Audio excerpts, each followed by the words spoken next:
દેવગઢ નગરના માનસરોવર એકમાં 4 wheeler car ખાબકી। વેરના car લઈને નીકળ્યા હતા 3 મિત્રો ફરવા માટે।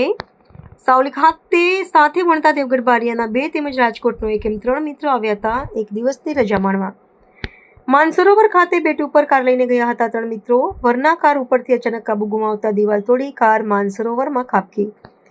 કારમાં સવાર પ્રીત રાકેશ કુમાર અગ્રવાલ ઉંમર વર્ષ 24, ધ્રુવરાજ પ્रणेशભાઈ વરિયા ઉંમર વર્ષ 24 બંને રહે દેવગઢ બારિયા, ત્યારે રાહુલ વિનોદભાઈ ચાવડા રહે રાજકોટ ત્રણેય મિત્રો થયા પાણીમાં ગરકાવ। સ્થાનિક મુસ્લિમ યુવકોએ 2 યુવકોને પાણીમાંથી બહાર કાઢ્યા। ઘટના સ્થળે પહોંચેલા પાલિકા પ્રમુખ પણ બચાવ કામગીરીમાં જોતરાયા હોય તેમ અન્ય એક યુવક રાહુલ ચાવડા પાણીમાં ગરકાવ થઈ જતા ફાયર ટીમે તેને શોધીને બહાર કાઢ્યો। કાર પાણીમાં ગરકાવ થવાના બનાવમાં રાજકોટના રાહુલ ચાવડાનું મોત નીપજ્યું, જ્યારે ધ્રુવ વરિયાને વધુ સારવાર માટે બહાર ખસેડાયો, જ્યારે પ્રીત અગ્રવાલ સારવાર હેઠળ। અશફાક બનાવ એવો બન્યો હતો કે વરના આવી ત્યાં વરનાએ એક રાઉન્ડ માર્યો, બીજો રાઉન્ડ મારતા જ ગાડી સ્પીડમાં સીધી દીવાર તોડીને પાણીમાં કૂદી ગઈ। એટલે અમે તરત હળી કાઢીને દોડ્યા પછી એવું લાગ્યું અમને કે માણસ ઉપર તરે છે, તો શટ લઈને કૂદી ગયા અંદર। કૂદીને એકને બહાર કાઢ્યો, એટલી વારમાં પબ્લિક બધી જ આવી ગઈ, પછી આવ્યા પછી બીજાને કાઢ્યો। તમે કેટલા જણા?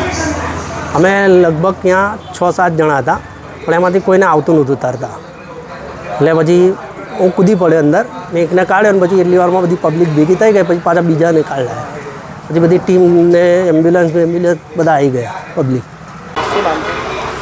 આમિરભાઈ ચાંદા। શું બનાવ બન્યો?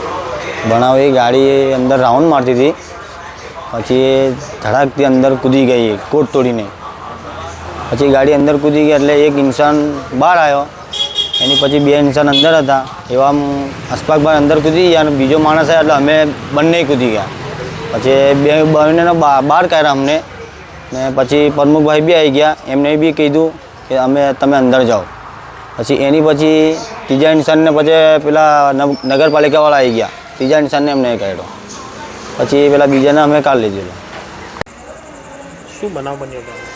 આજરોજ દેવગઢ બારિયાના મોટા તળાવના બેટ ખાતે 3 યુવકો દ્વારા ત્યાં ગાડી 4 વ્હીલર લઈને ગાડી શીખવા માટે કે એવું જાણવા મળ્યું હતું, પણ સ્ટેરિંગ પર કાબુ ગુમાવી દેતા એ દિવાલ તોડીને સીધા પાણીમાં ગાડી ખાબકી, અને તે સમયે ત્યાંથી મારા પર ત્યાં 5-6 મુસ્લિમ યુવકો છોકરાઓ ત્યાં હતા, ત્યાંથી એમનો ફોન આવ્યો મારા ઉપર કે પ્રમુખ સાહેબ આવું થયું છે, તાત્કાલિક તમે ઘટના સ્થળ પર પહોંચો। અને ત્યાંથી હું નજીકમાં જ હતો, એટલે ત્યાંથી નીકળતા મેં ફાયરની ટીમને પણ કોલ કરી દીધો, અને જેવો હું ત્યાં પહોંચ્યો છું ત્યાં પહેલાં તો મુસ્લિમ યુવકે જેમને રોજા હતા એમને ઓલરેડી એક માણસ જે પાણીથી બહાર થોડોક બૂમાબૂમ કરતો હતો એમને બચાવીને કિનારા પર લાવીને એટલી વારમાં ત્યાં મારું પહોંચવાનું થયું, અને એમને રોજા હતા તેમ છતાં પણ મેં કીધું બીજો છે એને પણ બચાવો, અને પછી એમને મેં રિક્વેસ્ટ કરીને એ લોકોએ પાણીમાં ફરી ખાબક્યા અને ત્યાંથી તરીને બીજા છોકરાને લાવ્યા, અને એની કન્ડિશન બહુ ક્રિટિકલ છે, સિરિયસ છે હાલ, એને અહીંયાથી પ્રાથમિક સુવિધા સારવાર આપી અને અત્યારે ગોધરા રિફર કર્યો છે।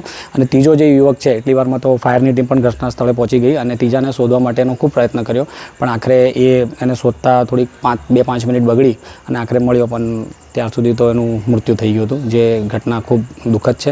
અને જે બંને મુસ્લિમ યુવક હતા એમની જે કામગીરીને હું ખરેખર અને ફાયર ટીમને આવકારું છું, અને જે ઘટના જે બની છે ખરેખર ખૂબ દુઃખદ ઘટના છે, મેં મારી નજરોની સામે જોઈ છે।